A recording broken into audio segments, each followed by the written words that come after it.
welcome back everybody. Today I want to show you one of my absolute favorite pals, and that is Vanwyrm. It's super good for exploring, combat, and I would use it for everything but as worker in your base.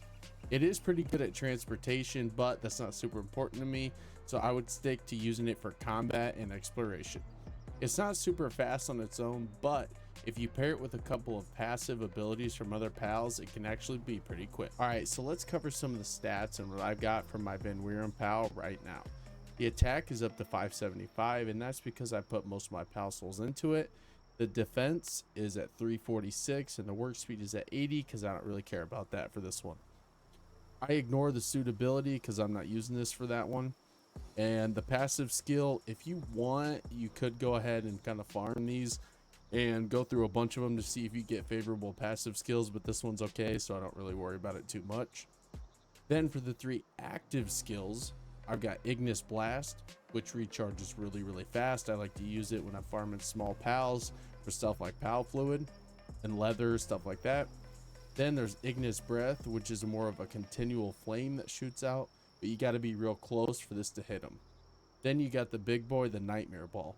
Now I like to use this one as a first attack against a boss because before they're kind of activated and aggroed on you, this one does pretty good damage against them. So to really maximize your exploration with Vanwyrm, you need to get some passive skills from other characters. Now this is kind of random. These are just the characters that I used or the pals that I used and happened to get these passive skills in. So focus more on the passive skill and not necessarily the pal that I have it on. The first passive skill is Swift. This is a 30% increase in movement speed. This is super important. Then the other one that I have is Runner. This is a 20% movement speed increase, and I just happen to have this on Goblin. And the other one that you can add with those is Nimble. This is a 10% increase. So total, that's going to be 60%. Now the 3 of the different ones stack, but you can't get, say, 3 Nimbles and make it 30%. That won't work.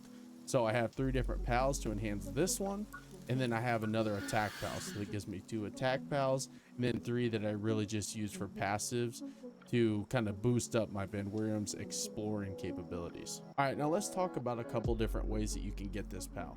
First of all, here's the habitat, because if you don't already have it, you won't be able to see this. Now there's some all the way over in this area, but if you're earlier game, it's a lot more easy to find it in this area here. This is where you initially spawn, right here around in this area, and this over here is going to be where it's at, where it spawns.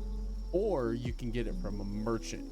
That's kind of luck of the draw, just because it depends on what the merchant has at the time, but I found it fairly easy to capture one and then level it up after that. So here's a look at the speed that you can get once you have those 3 abilities stacked, and it's pretty good movement across the map. It definitely has been working for me. It's obviously not the fastest, but with the combat and the transportation abilities together, Vanwyrm is definitely one of my favorite to use. So we're gonna go after a couple different Relaxosauruses here. That way you can kind of see how the damage works and how this pal works out for combat. So we'll go ahead and take on 2 different Relaxosauruses.